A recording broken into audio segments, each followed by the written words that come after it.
Hey folks, it's Glenn from Pat Glenn's Fish. Welcome back to another update. It's been a good week down here. I've had some interesting stuff going on, some new fish, some breeding, and I'll show you all that on the other side. See you soon.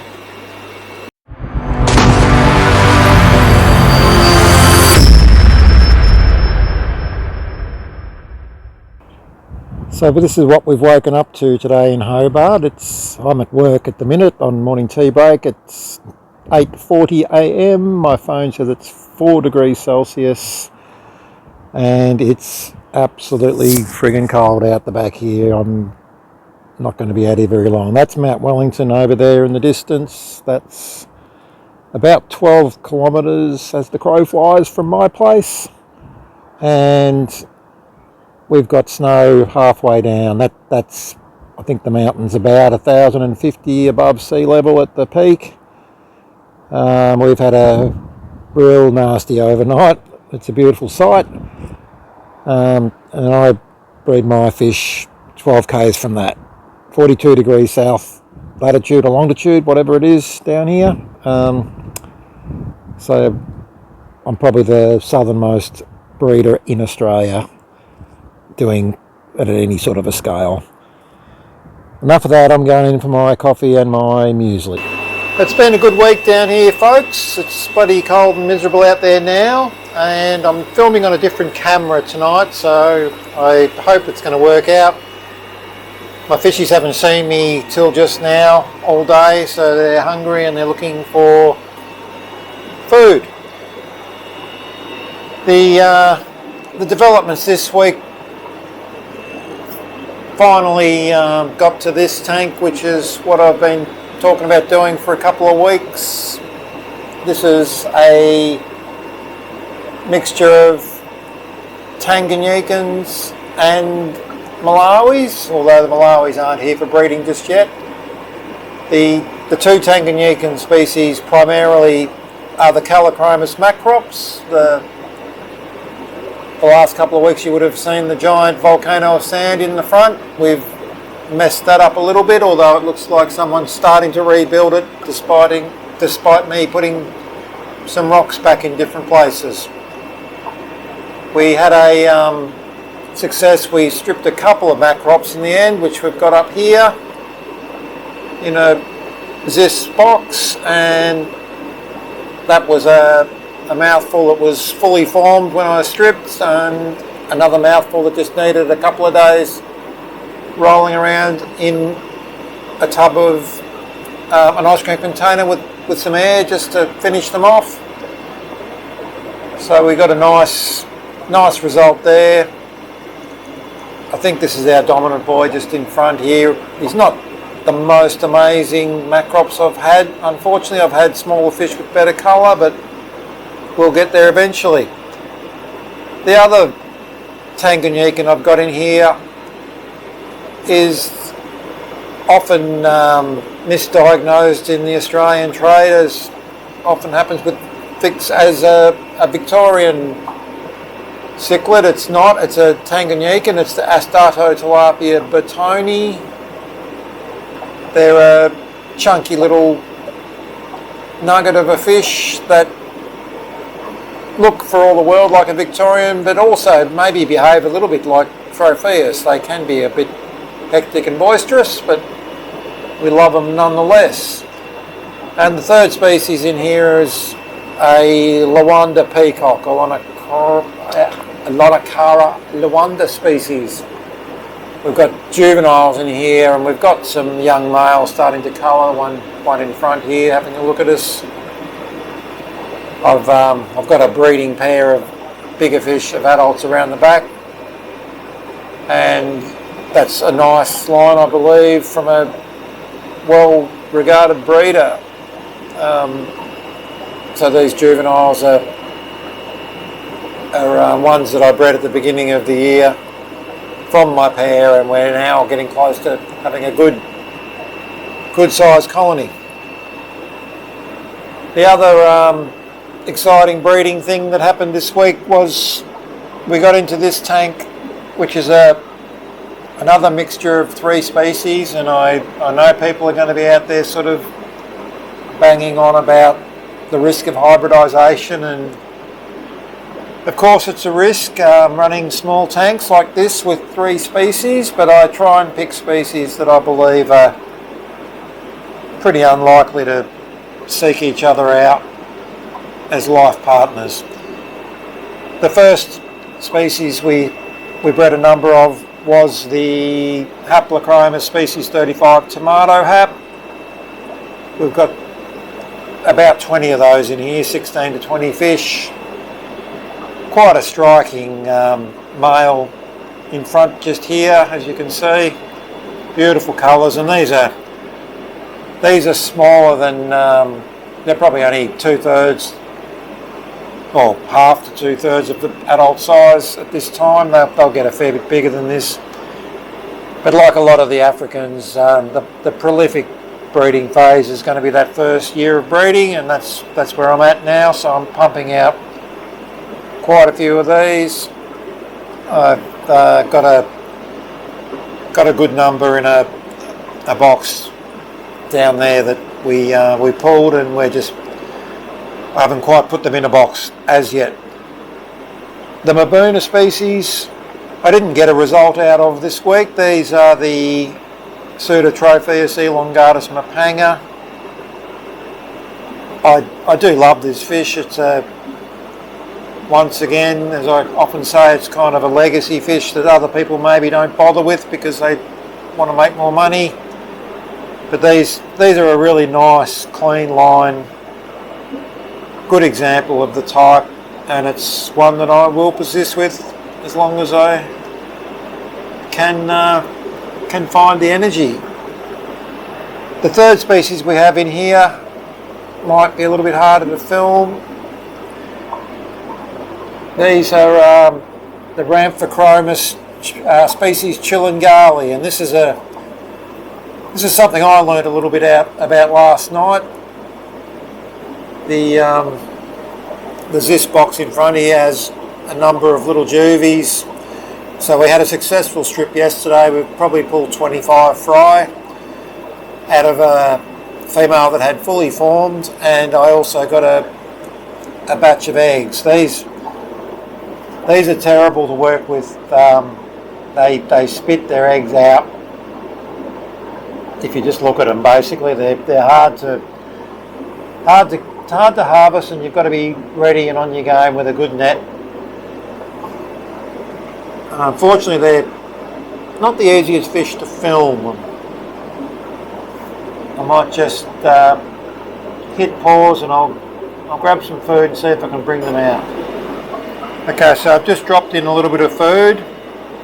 The barracuda, they typically kind of swoop in and grab as much as they can fit in their mouth in one go and then retreat to kind of chew on it.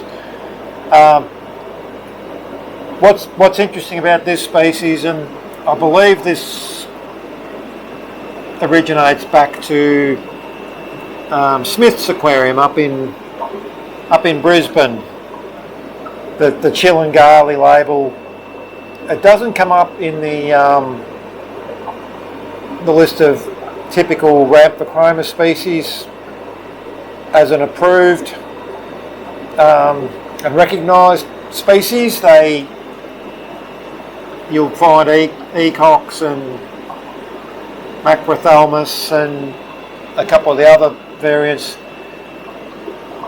What I kind of stumbled across last night doing a bit of research is that these possibly might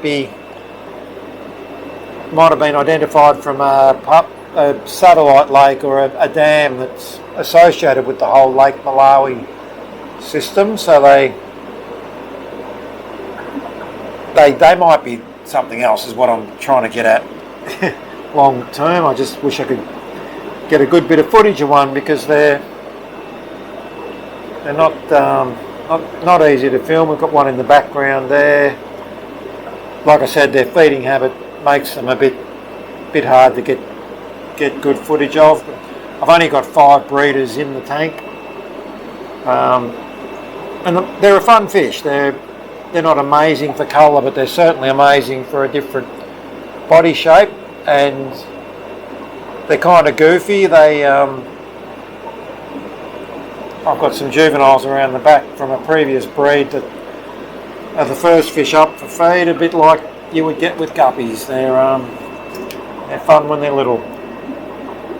And yeah, we've got a nice little yield in that box there. Moving on down, we've had some nice new fish arrive this week, and I've got to thank my good mates in Melbourne, Bill and Max, the famous Bill and Max.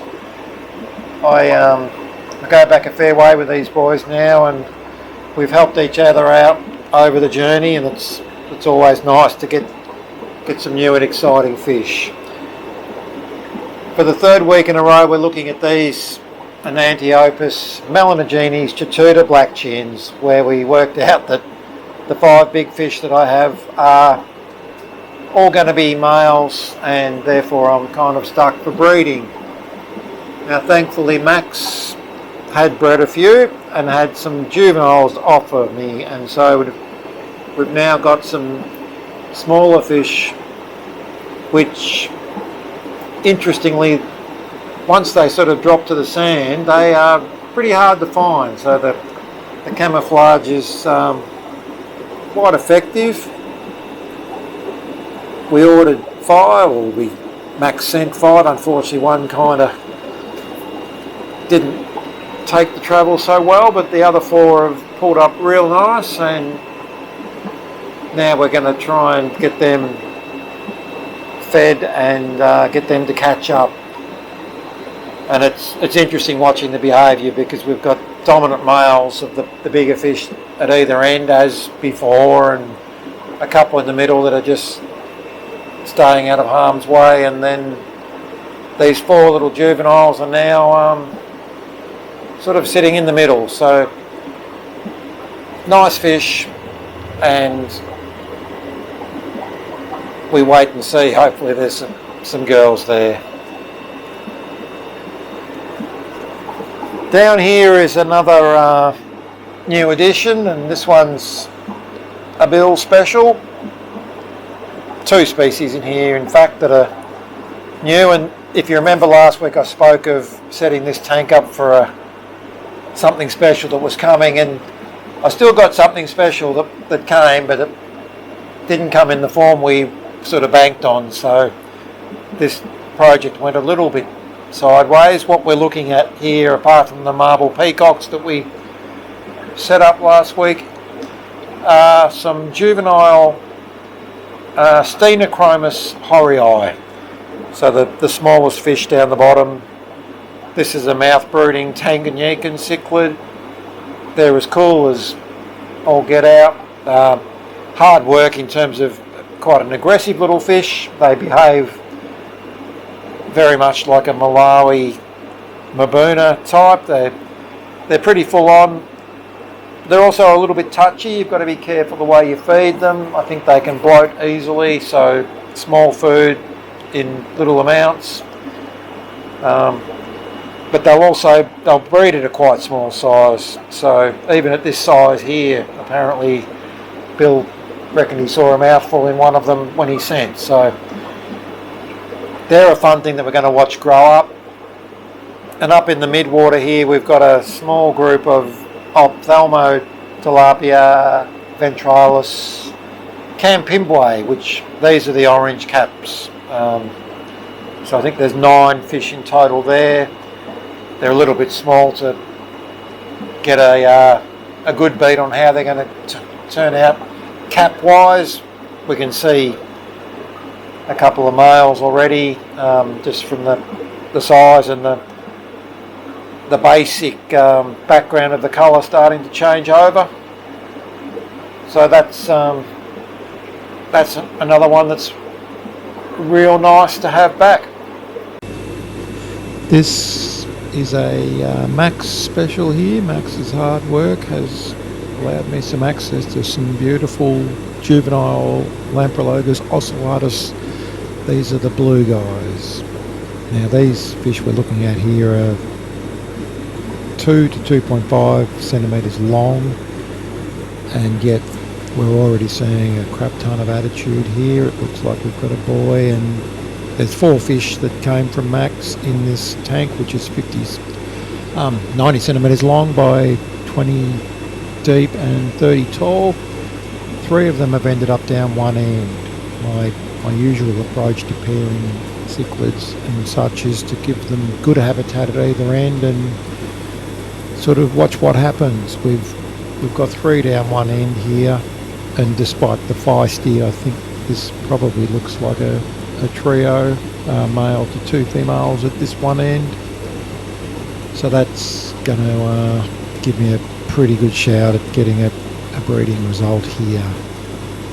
They're hitting a little bit of Ottahimi small pellet here, and this is just a pan down to the other end to show the other little fella that's looking a bit sad because he doesn't have a girl at this stage, I think, but we'll see how we go with the trio. It might end up that one female gets ostracised at some stage. These are just a fun fish, something that's never gets much bigger than 40 or 50 mil as an adult. They are a incredibly pugnacious little critter, and we do love them. Fun.